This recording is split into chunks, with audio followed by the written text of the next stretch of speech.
So I guess we're doing a live episode of Snap Aim Podcast because I have been too busy to sit down and write scripts for everything. And I'm also just one person. I do have one editor, Ivan. He is amazing.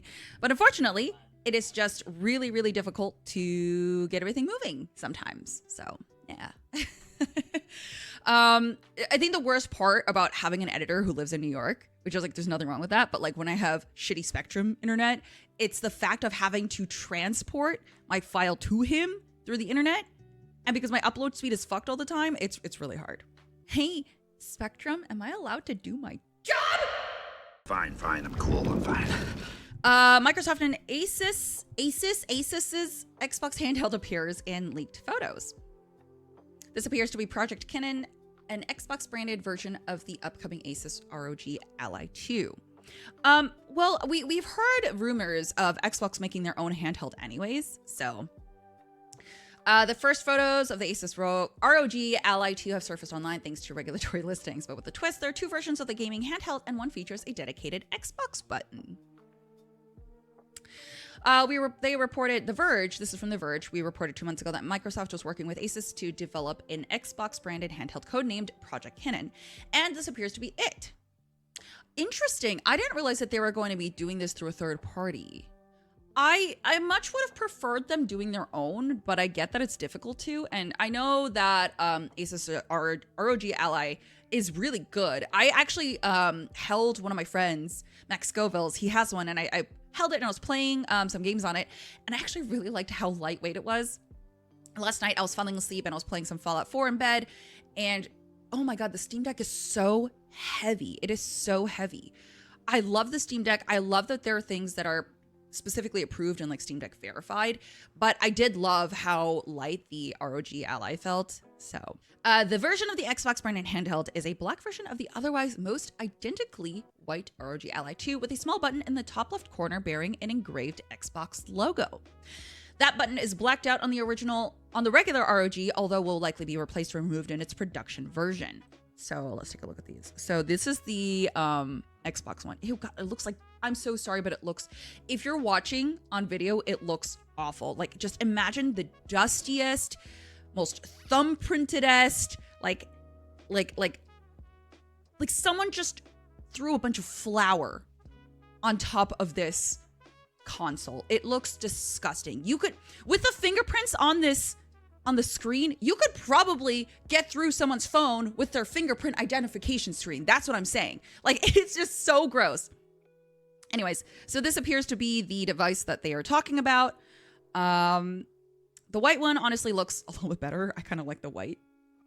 Like, the coloring is better. Also, you don't see the dirt as bad, which you can see on the black version. That is disgusting. I know, people need to wash their hands.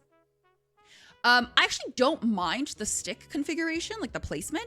I'm very used to that from the Xbox. So for me, that works out really well, especially with the Steam Deck as well. It's kind of placed similarly. So going on with the article, 91 Mobiles found listings for the ROG Ally 2 at the Indonesian certificate, and Video Cards linked those to an FCC listing for the Wi-Fi module included in the two devices, which includes photos of the hardware. That listing also reveals some limited specs, which include a 7-inch 120 Hz LCD display, about the same as the first generation, with an 8-core 36W AMD Ryzen Z2 Extreme CPU included in the Xbox edition, and a less powerful 4-core 20W chip in the white version.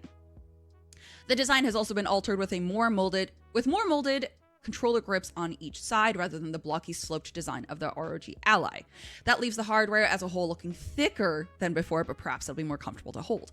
I honestly don't mind controllers being a little bit thicker. I do, because then it gives you more to kind of grip, right? There's nothing wrong with being thick in all the words. Anyways, yeah, so if this is what Microsoft is working with Asus, then I don't mind that. I think Asus makes really good quality products, so I'm totally down with that. I think that it already looks better than the Steam Deck. As much as I like the Steam Deck, I think it's better. I honestly would probably get two. I keep the Steam Deck because it does have the Steam Deck verified, which is very nice.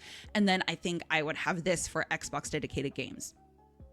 I was actually just thinking the other night of buying Fallout 72 on my Steam so I could play it on my Steam Deck because I have it on my Game Pass, but I can't transfer that over to my Steam, but I would have to buy it again, which I am actually really enjoying that game. So for me personally, I might honestly just buy it.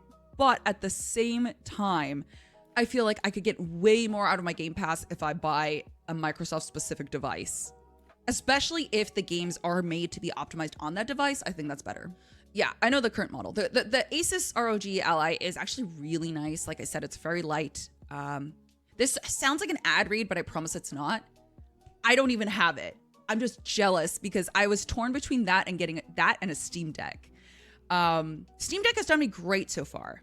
Yeah, Bedpan Jiggy Bone says Steam Deck has been a good investment for someone who travels a lot. Yes, I highly agree. I was playing through a lot of my backlog games when I was on flights to like Japan or when I was going to Germany, and it was very, very nice. Jeffrey, you'll take a Steam Deck? Hey man, if the Ally 2 with the Microsoft version ends up being good, you can have my Steam Deck. I'm totally fine with that. If this works enough that I can use both launchers, totally fine with that. I will say though that launching games on the Ally, the current version, it was a little weird. Because the Ally is technically like its own PC, like the Steam Deck has its own app, right? Like it's all built in. It's literally just Steam. You can jailbreak it to be its own computer, but the Ally is basically just like a desktop computer. So you have to go and open up the apps and everything, and sometimes it doesn't launch correctly, which is why I do prefer the Steam Deck, because everything's just built in and it's approved and everything has to be tested multiple times in order for it to launch properly. So that's the one thing that it has over it. But yeah, Asus just has the better comfortability factor. But yeah, it does run full fat Windows. Yes, it does. But it's all right. It's not the end of the world. It's just not. I just want to be able to play all my games, all my backlog stuff on one platform. You know, I really just want to. That's cool. I have been waiting for an Xbox handheld forever just because I have so much stuff on the Game Pass app that I just really want to be able to play, but I don't have time to play. And when I'm in bed, sometimes I want to play some games that are on Xbox. But moving on from Xbox, this is an interesting one. I do praise Epic Games for always being able to support their developers, and they're going a step further. This is from gamesindustry.biz. Epic Games is set to launch web shops for developers. The publisher also announces change in revenue share with the Epic Games Store, with developers paying a 0% share for the first 1 million per app per year. Following the Epic Games legal win against Apple yesterday, the publisher has announced it will be launching a new web shop feature for developers. Real quick, let's take a little route around. If y'all don't remember, Apple and Epic Games Store have been at each other's throats for the longest time.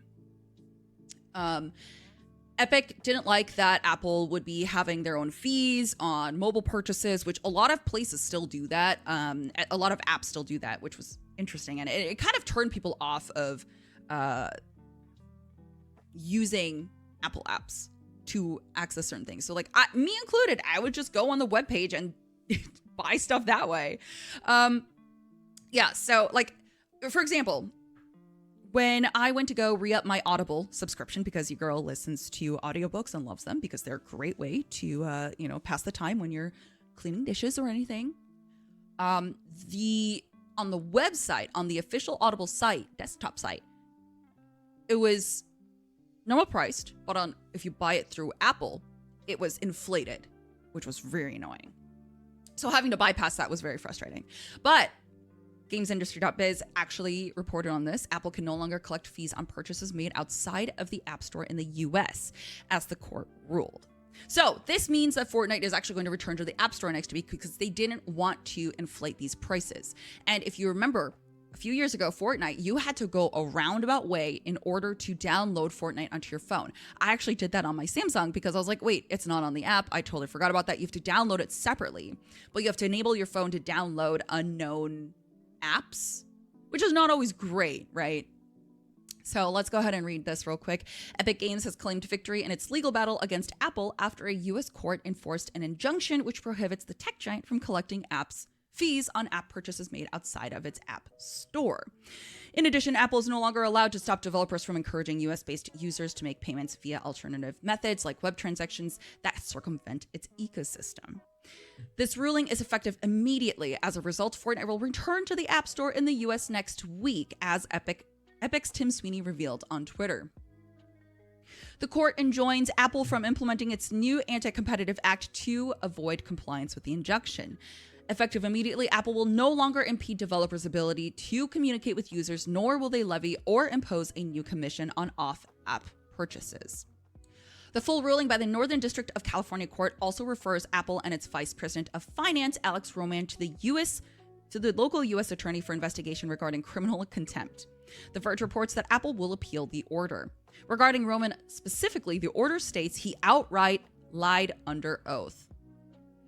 The original injunction was ordered following a trial between Apple and Epic in 2021, which ruled that Apple's 30% commission was anti-competitive and that it needed to allow developers to direct users to alternative payment options. Yeah, so this has been going on since 2021, which is now, 4 years now? Which is wild. I remember reporting on that back when it first blew up, and it's just now coming to a conclusion. Following this, however, Apple added a 27% commission to off-app purchases. The resulting new ruling explains that Apple used methods like scare screens to deter users from exiting its ecosystem to make payments. Apple's goal to dissuade customer usage of alternative purchase opportunities and maintain its anti-competitive revenue stream, reads the order on this point. In the end, Apple sought to maintain a revenue stream worth billions in direct defiance of this court's injunction. Sweeney pitched a larger compromise on Twitter, saying Epic puts forth a peace proposal. If Apple extends the court's friction-free Apple tax-free framework worldwide, will return Fortnite to the App Store worldwide and drop current and future litigation on the topic. And last month, Apple was fined $568 million by the EU for deterring third-party payment methods that circumvent the App Store. Oh, I don't know if I say this enough, but man, fuck corporations. I'm very glad that Apple got served on this because, listen, as nice as the Apple ecosystem is, it is very frustrating to see them have a monopoly on shit. And I have an iPhone. I have not upgraded to the newest one though, because I fully intend to switch over to my Samsung once I pay this off and then I can sell it or whatever. I fully on board with leaving it. Apple, the US is such an Apple dominated space though, which is really interesting because when I went to Japan, a lot more people had Androids, but a lot of people, I think a few of the younger generation were starting to use iPhones, but for the most part, Apple wasn't really a part of that ecosystem there. It is starting to get there, but there's just so much more that I feel like Samsung can do. This isn't even because I'm sponsored by Samsung. Legit, after having used the Samsung for a while, I find myself wanting to use that more often. So it's just, I don't know, man. I'm very tired of companies having a monopoly. It just also does suck that in the US, a lot of apps are made with the iPhone in mind. So, for example, if you film on TikTok, if you use an iPhone, your quality is going to look way better than if you use a Samsung, which I experienced firsthand. And I was like, this is bullshit. Anyways. So, following back up on the legal win from Apple yesterday. So, the web shops will be hosted by the Epic Games Store and will enable developers to offer out-of-app purchases. It has also provided an update to the Epic Games Store revenue share. Developers will now pay a 0% share on the first $1 million in revenue per app per year, followed by the usual 12% revenue share once they earn above that amount. That's actually fairly low, in my opinion. I think that's fairly low for what they could take in terms of revenue. Obviously, I don't work in the dev space permanently, so I have no idea what normal revenue share looks like, but it does feel very low, especially if you don't have to pay for anything in the first $1 million. This update has been made possible by an injunction enforced by the Northern District of California Court, which we read about just now. Both features will be available from starting in June 2025, so next month. I think this will be really good for everyone. You don't have to circumvent the App Store in order to download Fortnite anymore on mobile, which I actually did want to try out on mobile. Whatever, sue me. I just wanted to be a gamer. So I think that'll be nice. So I just started getting into the Wheel of Time, letting everyone know, as I talked about on Audible, like on my Audible membership. I re-upped for a year because it's a little bit cheaper, and I started listening to the Wheel of Time series. I know this isn't gaming related, but it is kind of gaming related because there's going to be a Wheel of Time RPG. Okay, so it's kind of related, but I started getting into it. I don't know what took me so long. I think it's because I tried to read the first book and I was like, oh my God, this is so wordy. This is so meaty. And I gave it a pass on audio, on an audiobook. And it actually, I think the format works a little bit better for me personally, but I started getting into it. I watched the first season of Wheel of Time on Amazon Prime, and it's very fun. It is such an expensive show. You can tell it is such an expensive show, but it's very well done. So I did not realize that Iwat Games is the studio behind an upcoming open world RPG based on the Wheel of Time universe. That's amazing. I'm very excited for that. The goal is to grow the studio up to 200 to 300 employees in Montreal over the coming years. Now, Iwat Games is a subsidiary of Iwat Studios, previously known as Red Eagle Entertainment, a transmedia outfit that manages different IP opportunities around the Wheel of Time books. It oversees Iwat Productions, which makes Amazon Prime Video's The Wheel of Time TV show. Oh, okay. It all being connected is actually great. The existence of an open world RPG based on the property was announced back in April, with former Turbine VP Craig Alexander hired as studio lead. The game is likely targeting next generation platforms with a possible release on current gen. Next generation platforms. So they don't expect to see it in this, like Xbox Series X and PS5 generation? Interesting. Wait, who is this? Okay, Stefan Diastis was the most recently hired director of operations. Oh no, okay, they just hired him as director of studio operations, but he most recently was the director of operations at Krafton's Montreal studio, and before that opened Montreal-based studios for Detroit Become Human, Studio Quantic Dream, and Dual Universe developer NovaQuark. Previously, he founded Deus Ex reboot developer Eidos Montreal and Square Enix Montreal. Interesting. Apparently, he was approached about running the studio around 2 months ago by the founders, Rick Selvage and Larry Mondragon. What a cool name. Yeah, this is super cool. I am very much down for this. This sounds really cool. Very down for that. I want more RPGs that I can sink my teeth into, like the, oh my goodness, what is it called? Dune RPG that's coming out. Dune Awakening, I believe. Yes, Dune Awakening. It is selling for what is it? $50? Is it $50 or $60? $50. Okay. Yeah, Dune Awakening is supposed to be releasing June 10th this year, which is going to be very fun. I think it looks cool. Yeah, third person survival open world crafting game. It is an MMO RPG, of course, online PvP with online co-op. Yeah, it is about $50, which is fair, I think.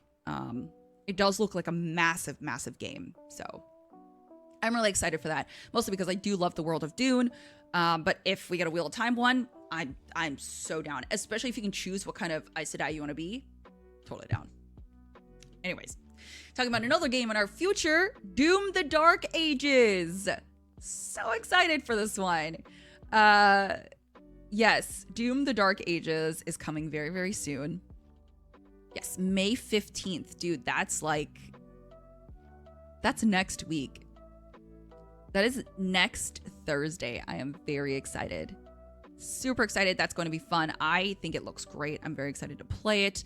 Yes, so here are the games that are coming to Game Pass, Xbox Game Pass in the first half of May 2025. So we've got Dredge, which is that horror game. Dragon Ball Xenoverse 2. Revenge of the Savage Planet. Teenage Mutant Ninja Turtles, Mutants Unleashed. Warhammer Vermintide 2. Doom: The Dark Ages, of course. Culebra and the Souls of Limbo. Firefighting Simulator The Squad. Oh, I actually kind of want to try that. Police Simulator. Patrol Officers. Ew, no. And then on May 7th, the following games will be added to Xbox Game Pass standard core offerings: Dungeons of Hinterberg, Metal Slug Tactics, Flintlock, The Siege of Dawn. And on May 15th, 5 games will leave Xbox Game Pass entirely, including Brothers: A Tale of Two Sons, Chants of Sennaar, Dune Spice Wars, Haunty, and The Big Con. Dredge is pretty chill. I have not played Dredge. From what I remember, isn't it sort of like a horror game? Yeah, it's a single player fishing adventure with a sinister undercurrent. Sell your catch, upgrade your boat, and dredge the depths for long buried secrets. It actually looks kind of cool. Actually, the deluxe edition is only selling for $16.19. That's really not bad. And I don't think that it's very taxing on your system to play it either, which is very cool. You'd say Lovecraftian more than straight up horror. I think that's fair. Some people would say Lovecraftian is horror, but, you know, I think that's totally fine. Of course, there are a lot of different GTA 6 theories going around. Speaking of which, do you remember when I saw this ad going around, especially on Reddit, where someone put on a showing of Hamlet all made within the GTA 5 game, which is so weird. It's like an actual full-length movie of them doing Hamlet. It was very interesting. So for some background, in January 2021, actors Sam Crane and Mark Oosterveen were out of work and depressed. The UK's third COVID-19 lockdown had begun and London theaters were shut down again. Crane had been due to start a run as Harry Potter in Harry Potter and the Cursed Child on the West End, which would have supported his family for a year, but that chance was shot now. Oosterveen was single, rootless, and had just started trying to get back into work after losing his father to a long battle with Alzheimer's. We were buggered.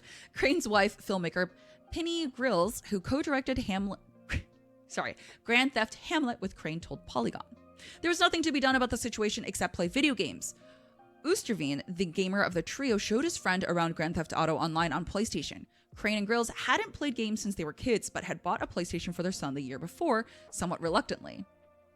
Crane initially had misgivings about GTA. You think, oh yeah, that's just one. That one is super violent. There's no redeeming characteristics to it at all. And then when I started playing it, I was shocked at how beautiful it was and how fun it was and how freeing it was to play and how broad it was. Crane wasn't going in completely blind, though, and he wasn't purely killing time either. He was aware of the roleplay and machinima communities in gaming and interested in exploring them as a performative space. I didn't know what we were going to be doing in there. Thought maybe we might try to do some weird little YouTube skits or something like that. Responding to this vague impulse, Crane and Oosterveen started capturing footage of their gameplay before they really knew what they were doing. That's why at the start of Grand Theft Hamlet, we can watch in real time as the pair stumble upon the Vinewood Bowl open-air theater in the hills of Los Santos and hit upon the idea of performing Shakespeare there. Soon they invite Grills to join them in-game to document their efforts. At first, it seems like a joke, suggesting that any actor encountering a new space immediately envisions themselves to standing there in front of people reciting To Be or Not to Be. And there's an obvious culture clash between Shakespearean tragedy and the crude violence and low culture irreverence of GTA. Okay, so if you guys are not aware of this, let me find the trailer. I believe it did get a theatrical release, if I remember correctly. Rotten Tomatoes actually has the trailer as well. So let's go in and look at this together.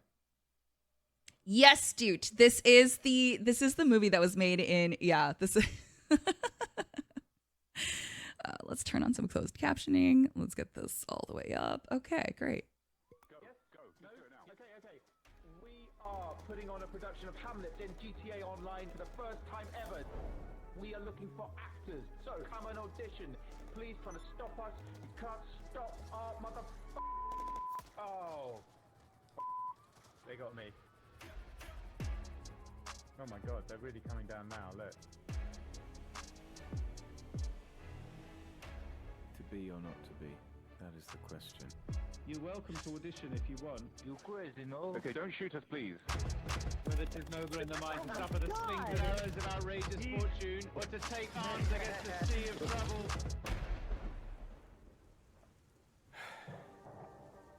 No one's gonna come. No one cares. It's not a real thing. It's real to me. Oh, hang on. Someone's here. Whoa. Hi. Quite an entrance. You can call me Shah. I'm Jen. I'm Tilly. I'm Defoe. My name's Gareth. While you're doing your dance, try saying to be or not to be. That is the question.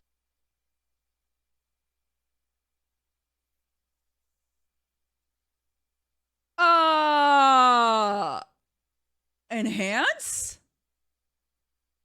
What the? Enhance? Chat, why can you see it from the back? Why can you see it from the back? Look, my lord, it comes. It's like Shakespeare on a $1 billion budget.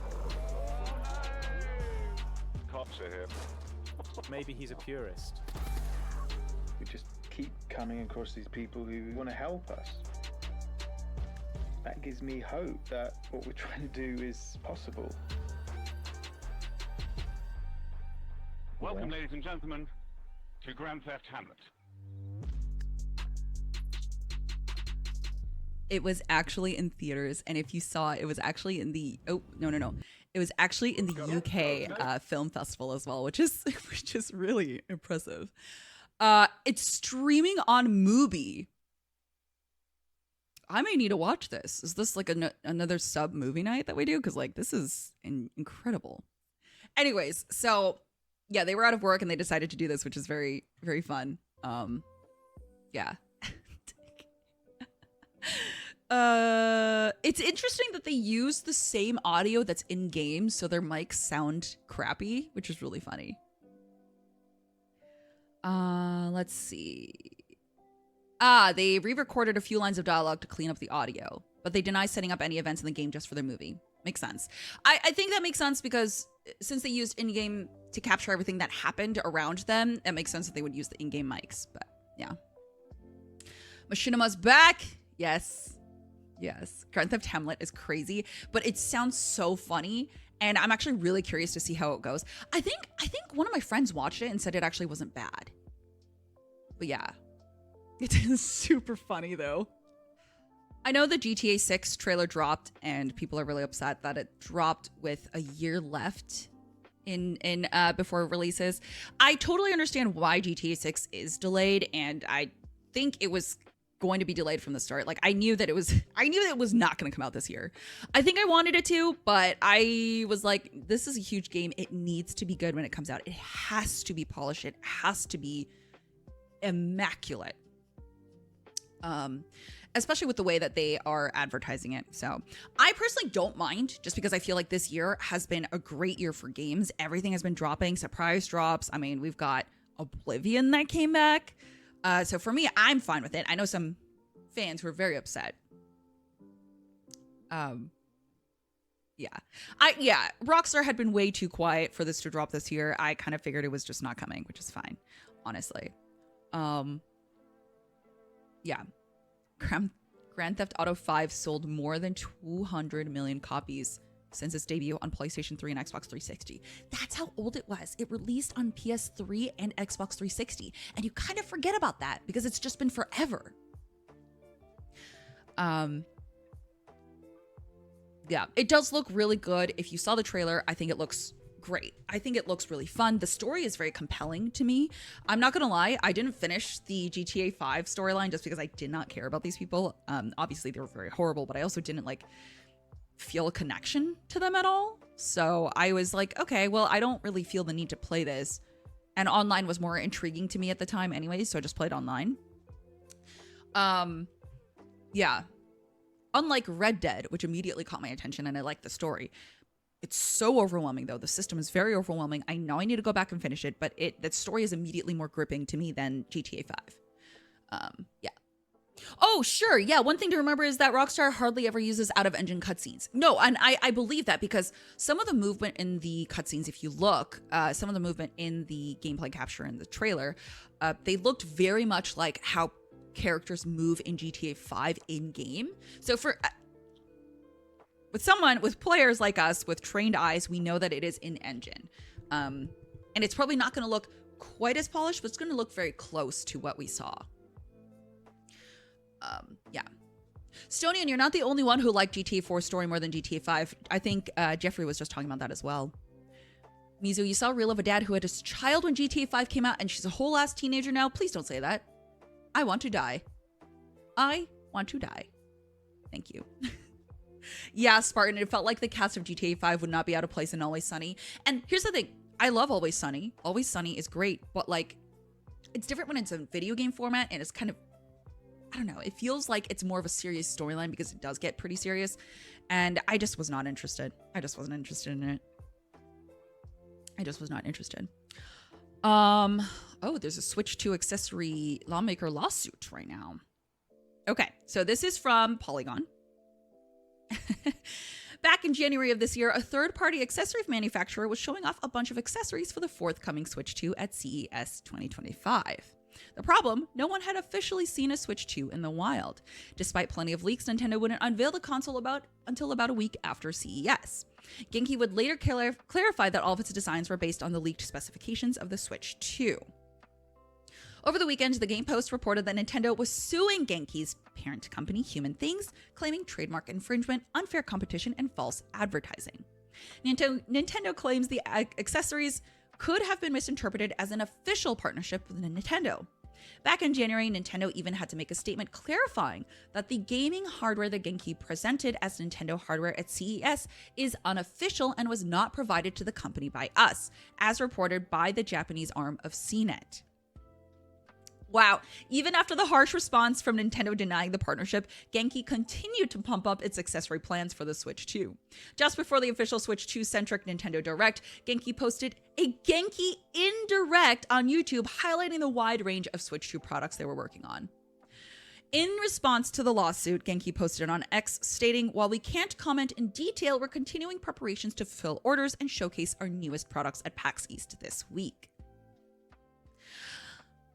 I don't feel bad for them. Chat, am I the asshole if I don't feel bad for a company that continues to push boundaries with a massive, massive company that has a huge stake in the gaming space, that is very established and is known for being very close, holding their products very close to their hearts, and like they are known for throwing lawsuits at people who come close to infringing things? Am I the asshole for not feeling bad for Genki? I don't feel bad for them. They kept pushing. They kept pushing. They kept pushing. NTA, not the asshole. Here's the thing. I don't remember if it's Genki, but I got an email from one of these companies that was making some off-brand like Nintendo Switch 2 products.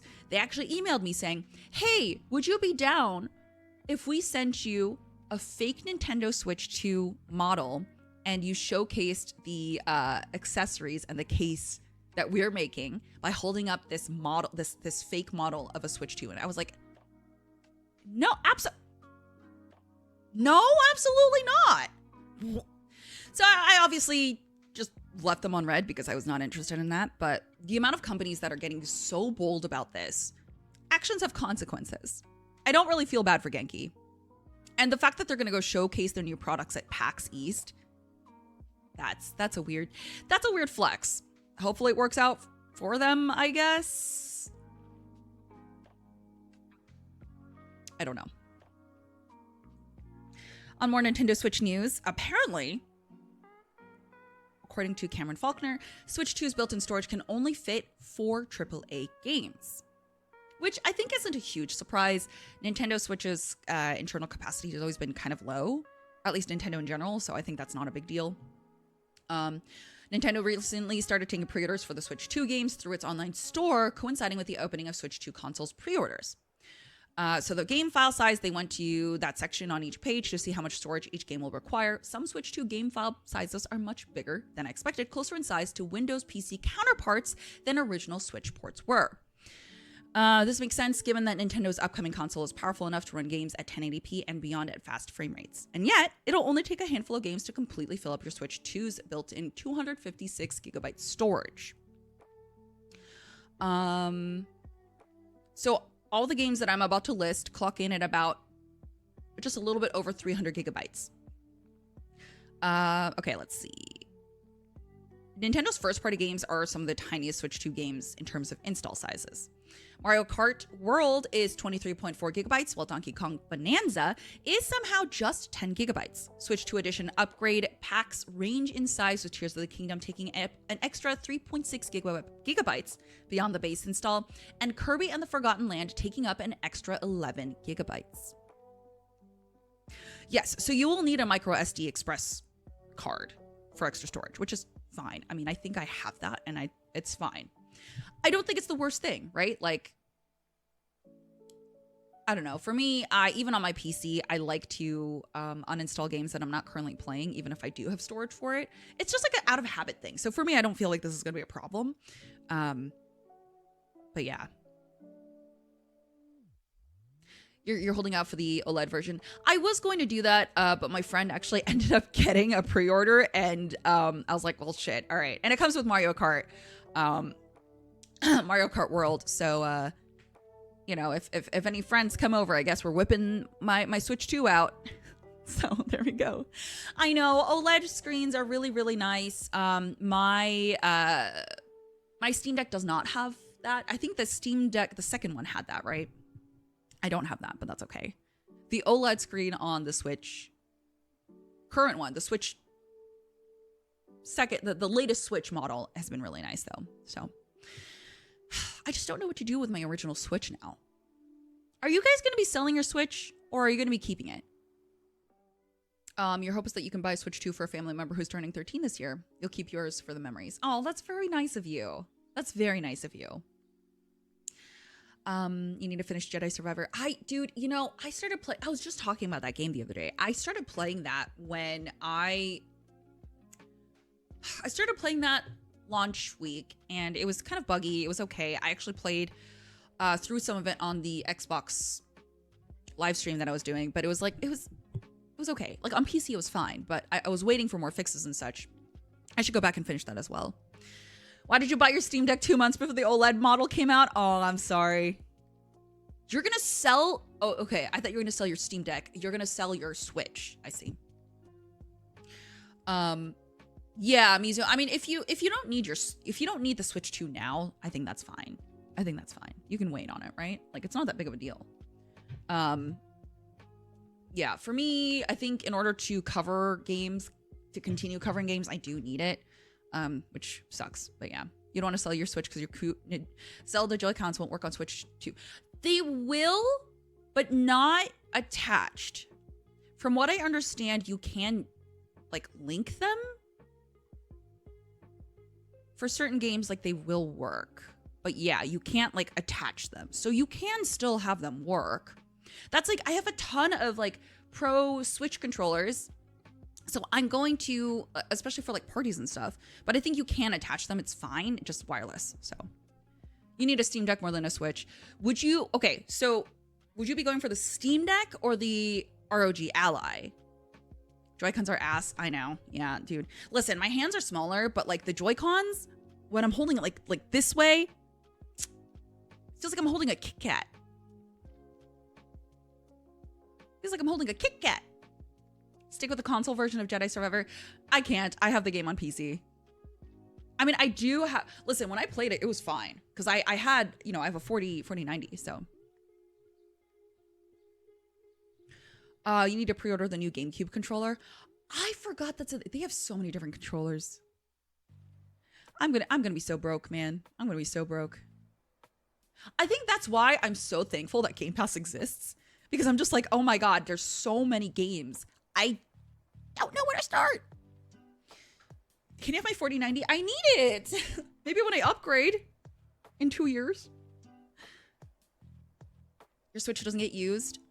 Yeah, I wish. Here's the thing. I think that the Switch getting more PC games is cool. Like The Witcher and Doom, it actually runs really well. Obviously, it's not like the most graphically intense thing, but it runs well if you are like just wanting to play the games, which is fine. So I think it is nice, but the Switch generally, at least this one, can't really handle all the games that we want to play. So yeah, 4090 ran fine with Jedi Survivor, but yeah. I think the 5080, I don't know. I chose not to upgrade because it's very similar to the 4090. So yeah, and Jay, we covered that earlier. This will be going up, by the way, on YouTube and on podcast. So on Spotify and Apple. So I think that's about it for news today. I think that was a lot that we covered. I know most people will be asking, like, a lot of people are like, oh, what do you think of the GTA 6 trailer? Do you have like a break? I don't have an attachment to GTA, so I can't do a breakdown of it because I just don't have an attachment to it. I don't know GTA that well. So unfortunately, that is, I will not have a breakdown other than it looks great and there's hella ass and I'm into it. Yeah. Anyways, yeah, that does it for this episode of Stamping Podcast. Thank you so much for being here and for watching live. If not, I'm glad that you're listening and watching later.